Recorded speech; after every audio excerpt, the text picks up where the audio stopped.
I want to start out by asking you how quickly the idea for a ghost story really originates in your head. It was, the idea of making a movie with a ghost represented by a guy wearing a sheet is something I've been wanting to do for a long time. I just love that idea. Wanted to make a haunted house movie for years because I love scary movies. Not that this is a scary movie, but nonetheless, the idea of doing a haunted house film has been something I've been fixated on for a while. But the real idea for this specific movie came together very quickly last year while I was finishing my previous film. And I sort of kind of just had the idea in, I want to say, February of last year, wrote a quick script. It was only 30 pages. And then we started shooting it as soon as I finished Pete's Dragon. We just kind of went straight into this one. So it was a very, very quick process. And it was a bunch of different ideas that all just sort of like quickly, wound themselves up around each other and turned themselves into a screenplay. I want to ask you about the sheet ghost. Obviously, it's the central focus of the film. It's not only a character, but it's also a device. Could you speak to that a little bit? Yeah, it's a symbol. It's an image that resonates all around the world. Like you show anyone, you can draw like the shape of it with the two eyes, and then everyone will look at that and say, "Oh, that's a ghost." So it's a symbol that is universally recognized as a spirit of a departed human being, which is a ridiculous thing because it's such a goofy image. Like how that came to be the universal, and, your emoticon, your phone, that's what the ghost emoticon is, the emoji. But it's a representation of a universal concept, and it's an image that is humorous but has the potential for a lot of dramatic possibilities. And I wanted to tap into that. I wanted to take a goofy image, a goofy concept, and if you pitch this film to somebody, they're going to laugh. It sounds ridiculous, but I wanted to see if we could actually turn that into something that was incredibly reflective of a lot of big questions that everyone has about their life and their place in the world and the universe and about the passage of time. And so the ghost became a vehicle for that.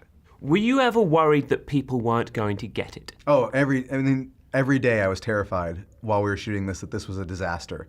I kept waiting for someone to pull the plug, but because my friends and I were producing it ourselves, like we were the ones in charge of it, and we just kept going. We were like, okay, well, we gotta finish this, and maybe if it doesn't work, we'll just bury it and never talk about it. I mean, we made the movie in complete secret. No one knew we were making it, so there was no expectation, and we knew that if it failed miserably, we could just sweep it under the rug.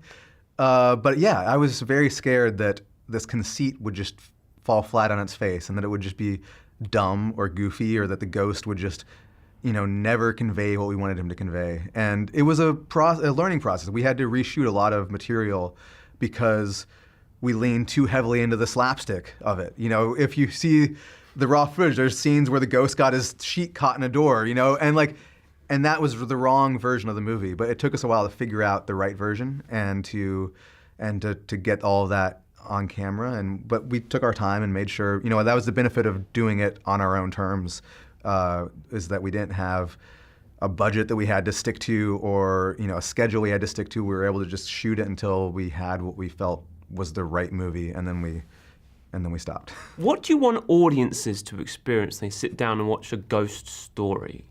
I really hope that audiences experience a sort of meditative, I hope they attain some sense of peace watching the movie, because that's what I get out of it. I find it's a very comforting experience. And this is the only movie that I've made that I'm able to watch and enjoy as an audience member, because I made it specifically. It's a movie that I would want to see if I was going to the theater.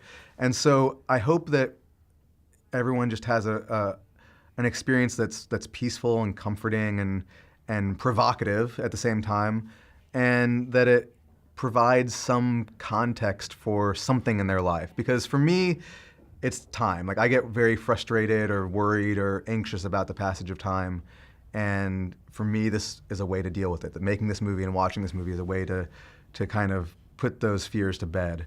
And I've found through showing it to audiences that everyone kind of gets a little something different out of it, and that it applies in all sorts of different ways to different issues in different people's lives. So I hope whatever those issues may be, that this allows some, not answers or surcease of those worries, but at least a moment to take a break from them and to just, like, I don't know, meditate on things.